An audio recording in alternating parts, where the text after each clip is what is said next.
Alright, before we start, today there will be probably no trades. I'll let you know that right off the bat. My name is Corey. If this is your first time here, hit that like and subscribe button.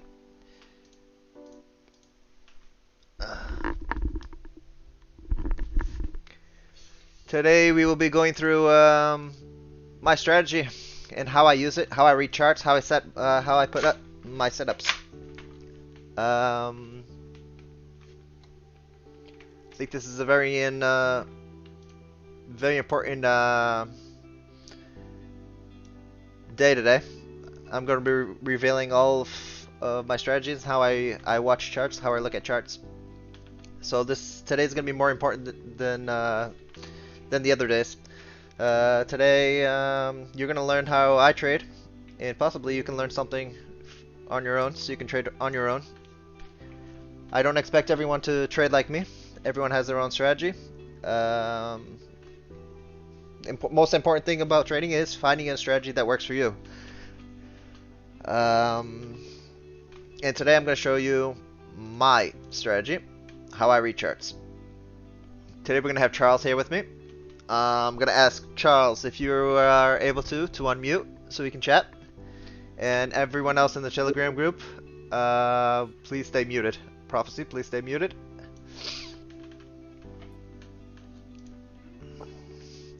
How you doing, brother? Yeah, I'm very well, thank you, mate. And yourself? You good? Pretty good, pretty good, pretty good. Good, good. Just before you get started, I've just double checked. I mean, I'm all set up, basically 200 MA, 50, 20. So, you know, whether it's EMA or MA, the general result's not going to be that much different. The numbers might be slightly different, but it's a general idea. All right, so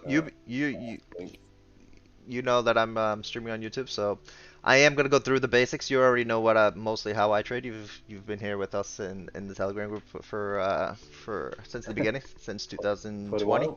Yeah. So the initial part you're already gonna know what I'm gonna talk about, but just bear with me and we'll go into to what you really want to hear. But since I'm recording this and I don't want to do this multiple times with multiple people, I think it was just easier for me to stream it today and just recommend the video to other people whoever else wants to watch it in the future. So basically, we all know the MAs that I use. So on my, let me pull this over here on MT5. On MT5, I use multiple MAs. They all have their. I use each MA for every instrument, or each instrument and each time frame. So the MAs are usually used for finding patterns. That's how I trade. I find patterns in the markets, and that's how I take my trades. The MAs that I use the 9 EMA, I use the 20 EMA, I use the 21 MA, I use the 50 MA, and the 200 MA. That's just what works for me. Doesn't mean it's correct, or it doesn't mean that it will work 100%. But that's what I use, and that's what works for me, and that's what's important for everyone that trades, is finding something that works for you. So basically, what we're gonna go through today is how I set up my charts. So here on TradingView, what I use is the 50 MA, the 200 MA, and the 20 EMA. Those are the most important for me. Time frames that I like to watch: the 1 hour, the 4 hour, the daily, for higher time frames to see what's happening in general in the markets. Then we'll use the 15 or the 5 to find entries. I'm gonna use a different chart so we can start from the beginning. Let's go with advantage. Get this.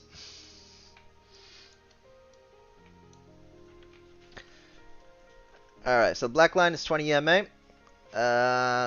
50 MA is the blue, the light blue, and the dark blue is a 200 MA.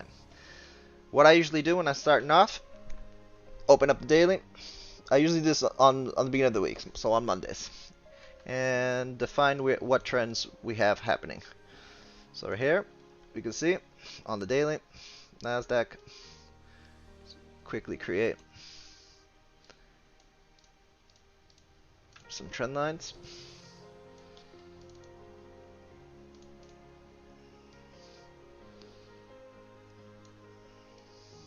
You're on the 15 there, bud.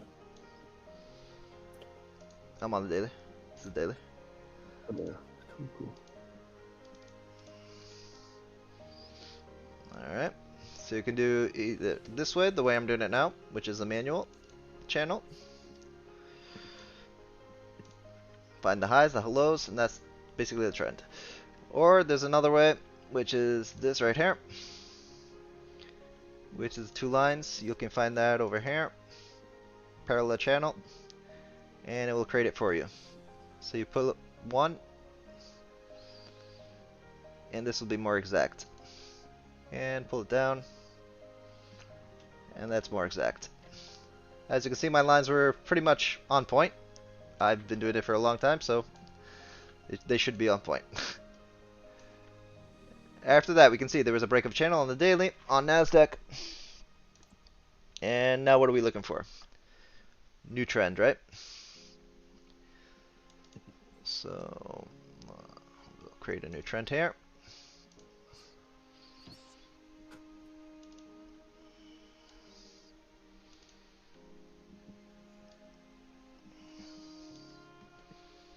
Again, you can do this, and it will do the work for you. And once again, my lines are on point. All right. So we can see that we're in we finally broke the bullish trend. Looks like we're moving into a new bearish trend. So what do we do from here? From here, we want to find the liquidity areas. Daily is most important for liquidity areas. In the liquidity areas, what do we usually do? We mark them. We mark the wicks. Bottom wick here. And this will be a liquidity zone. Most times liquidity zones want to be tested and broken through. As you can see, it happened here.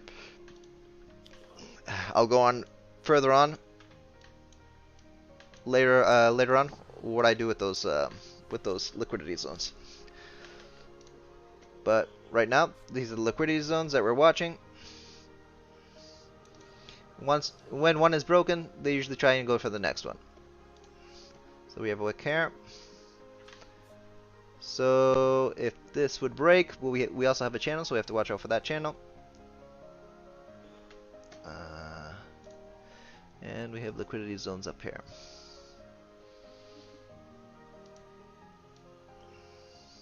If I'm going too fast, please let me know, Charles. No, absolutely fine. Alright. So this is what's next, liquidity zones. These are the zones we want to be watching. From here.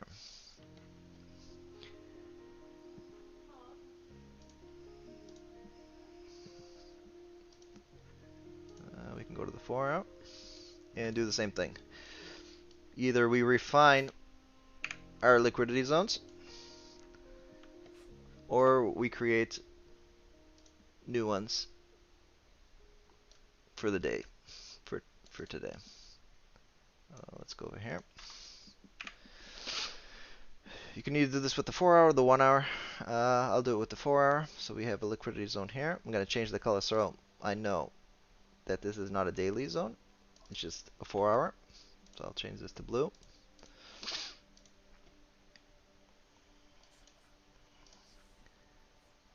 So most likely we'll be looking for a retest at least to this liquidity zone for today. Either that or to the upside. We have a liquidity zone here we want to watch. one here, one here. Most important right now is this one.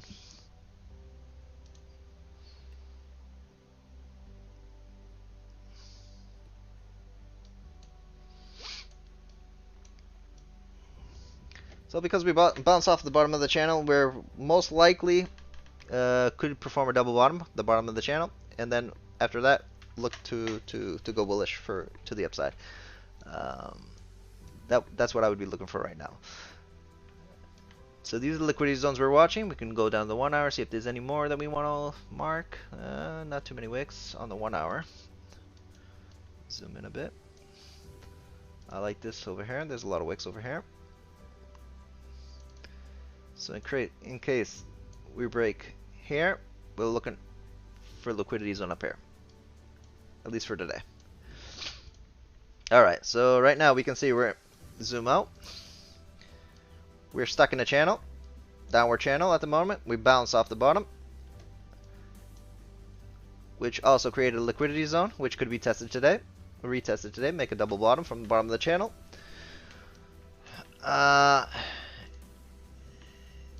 And we can go down to now where the MAs come in. So MAs come in here. I always mark my circles. So the 20 EMA is always the most important for me. This is going to determine where we're going to go today. If I'm going to be buying or if I'm going to be selling. It's always on the 1 hour. 1 hour time frame. I always like to mark it. Below this 20 EMA, I'm looking for sells. Above it, I'm looking for buys. Let's mark the other ones as well. So I go to the 4 hour. I also mark the 20 EMA because those are usually targets during the day. 20 EMAs are always targets I'm looking for. Those that have already worked with me, that have been in the Telegram group, know how important these circles are for me. Right, Charles? Yep. Yep, just marking it up as we speak. Alright. So the 20 EMA is always the most important for me. Those are the targets for the day. And of course, the MA is going to be moving during the day, and we will have to adjust accordingly as it moves. So, daily, 20 MA, mark that. 4 hour, drop to the 4 hour, make it a little bit smaller, push it forward. We don't want it behind us, we want it in front of us. And again, make it smaller, but leave it in the same spot. 4 hour. Leave it there. So at the moment we can see that the 4 hour and the 1 hour are very close together. If we push bullish, these are the targets that we're going to be looking for. So we're going to be looking for this one. We have to break out of this 1 hour to go for the 4 hour. I'm going to push it up just a bit. Right now it looks like we're going bearish. So at the moment we can see we're in a daily liquidity zone. We're in the red. We're under the 20 EMA, which would mean we were looking for sells. And candle just opened 15 minutes ago. So at the moment, at this point, I would probably be looking for a sell. Why? Because I'm under the 20 EMA on the 1 hour. Liquidity zone is also being broken. And then we have a liquidity zone down here, which is blue, which is hourly or 4 hour liquidity zone. So at this point, what we could be doing is looking for a sell. We have supports. I always look for one-to-ones.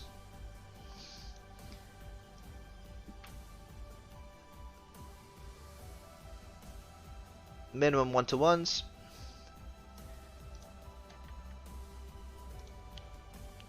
So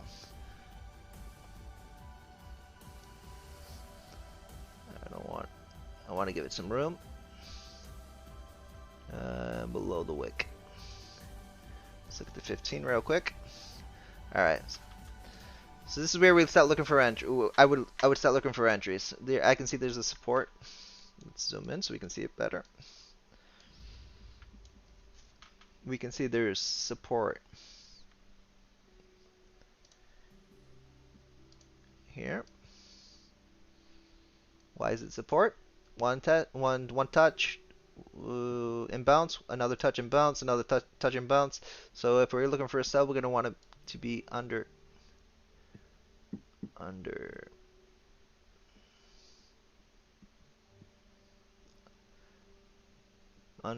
the support. Again, this is just the way I trade. Doesn't mean it's right, doesn't mean it's wrong. It's just what's works for me. So at least would be at least what I'm looking for, 1-to-1. I usually for 100 pip trades on indices on Nasdaq or US 30. So I would go for 1-for-1. And right off the bat, I can tell you right now that if it breaks up above the 1 hour 20 MA, then I'm probably wrong. So I wouldn't be holding it all the way up to 100 pip stop loss. I would be keeping these MAs in mind. So I would probably be pulling it to like here. So it would be like 1.4 risk ratio. Why would I be wrong? Because it would be above the 20 MA, and remember, above 20 MA on the hourly, that means we're probably going to be bullish. And that would also mean that we're probably going to go to the top of the liquidity zone. So there's no point in me holding above this stop loss. All right. So we went through how we initially set up our charts. Go to the daily, create the channels. Then we do the liquidity zones, which are the wicks. This is just a quick summary.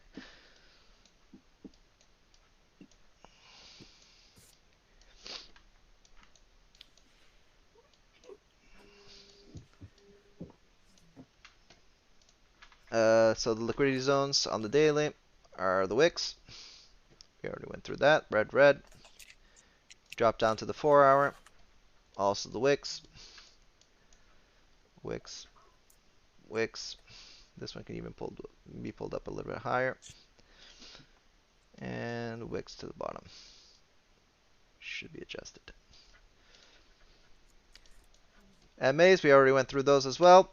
20 MA, most important for me.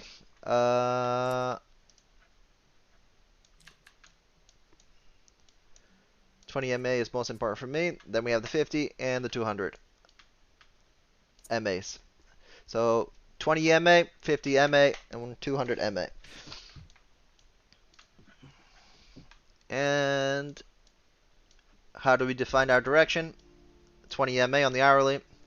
Below, sell. Above, buy. So the circles, going back to the circles, always the 20 MA, and we adjust accordingly. So you can see here, 20 MA on the daily. Drop to the 4 hour. Right here, 20 MA. 20 MA. And 1 hour. 20 MA. This one got smaller, don't know why. But you get the point. So if we do happen to go bullish, these would be the targets for today, for the bulls. The circles, the 20 MAs. At the moment, I would not be bullish. We would be bearish. Candles are 1 hour candles are below the 20 MA, so we're looking for sells.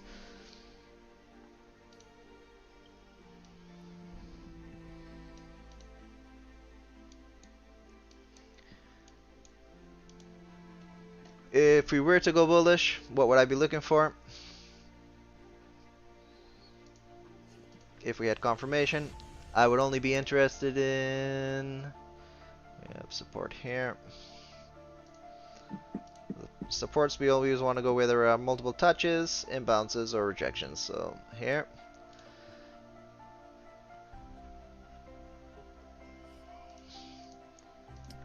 If we were to go bullish today, I would be looking for a break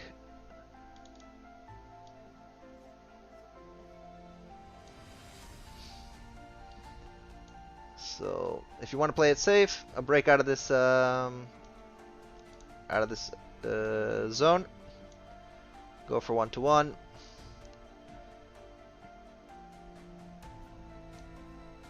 That would be a perfect buy. Perfect setup for me.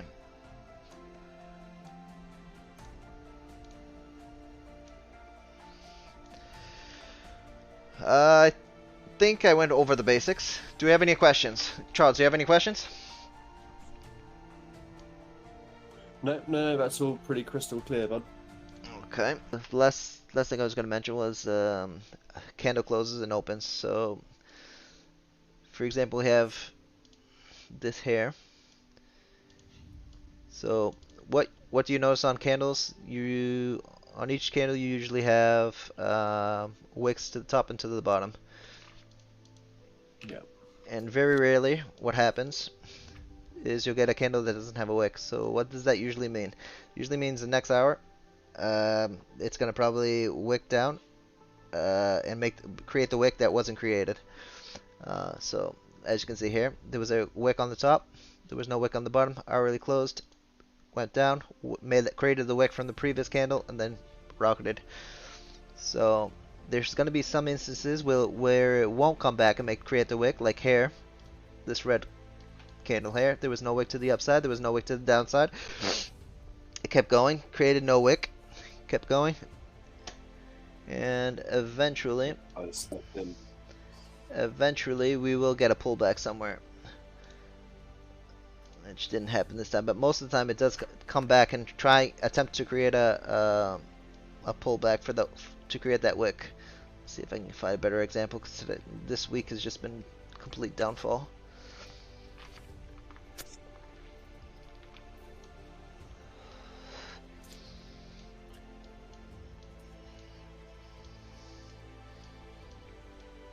Something like choppy, where we get choppy action, like here. No wick created, but the next candle made the wick, and then it pulled back. Let's see if we can find another example here. This one right here. No wick to the upside. When it closed, next hourly candle pulled back. Sometimes it won't create the whole wick to the upside, but there's usually a pullback on the next candle.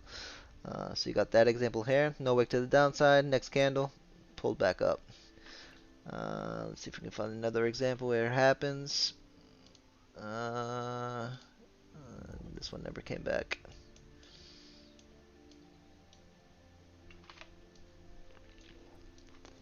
Here on this one example.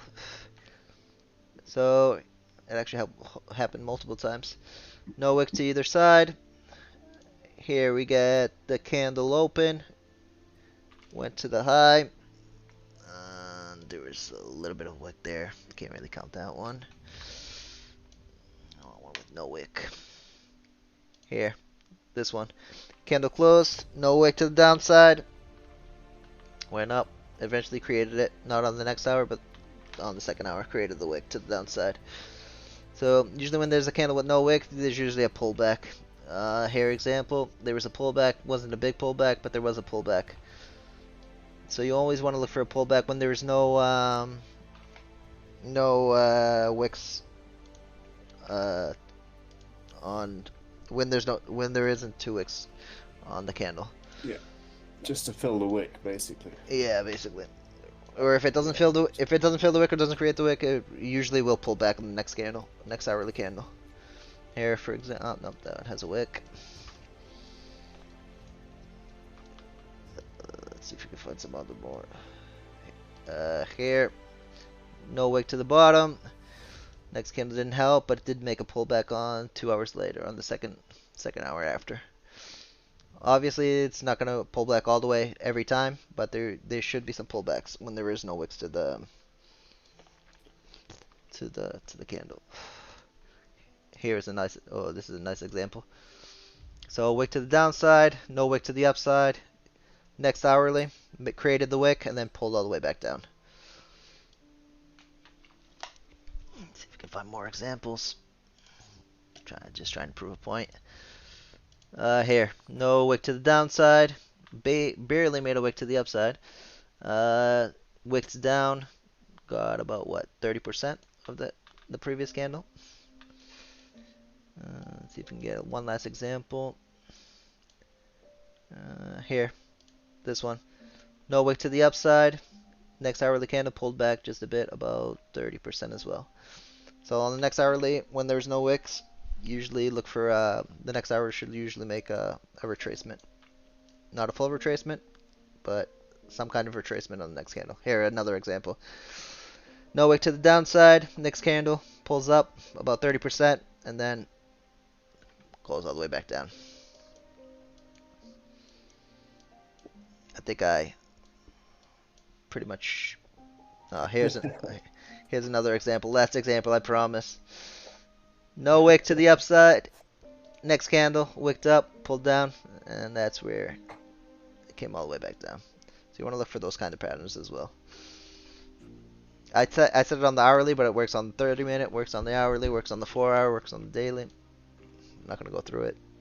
I pretty much covered it. Yeah, you guys pretty much understand what happened. That's something I like to look for as well, at least for scalps at least. And if you're lucky, you get a full reversal. US 30 trying to break down, brother. Want to note at these times of these wicks that it's probably bouncing off an MA on another time frame. Yeah.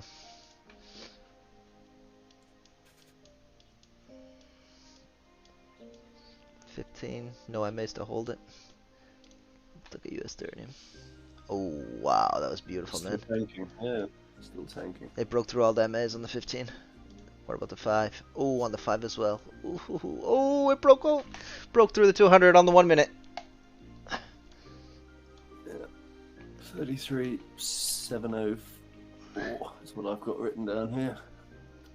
Wow, brother, that would have been a nice trade.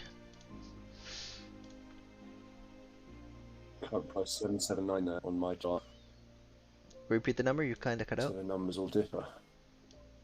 Repeat your number. It's 780 currently, and the one it's heading for is, let's just say, 33,700.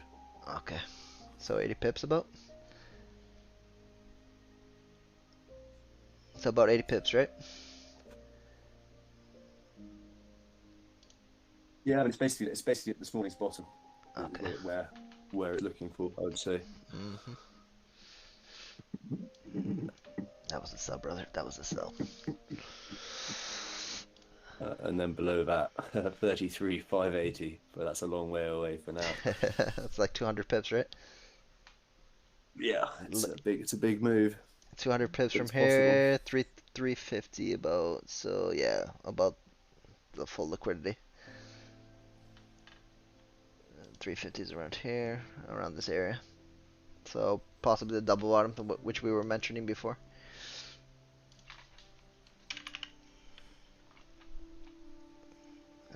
What chart was I using before? Vantage, right? I'm sure if we chart it out now, it'll be bang on a trend line as well. Look at the trade, brother. I'm just looking. Look at Nasdaq. I'm just looking. Look at it go. So guys, if you guys are watching on YouTube, you guys can see that right off the bat, the strategy, how it works. We would be currently running, it's running 20 pips, 21 pips right now. What is it doing? It's diving.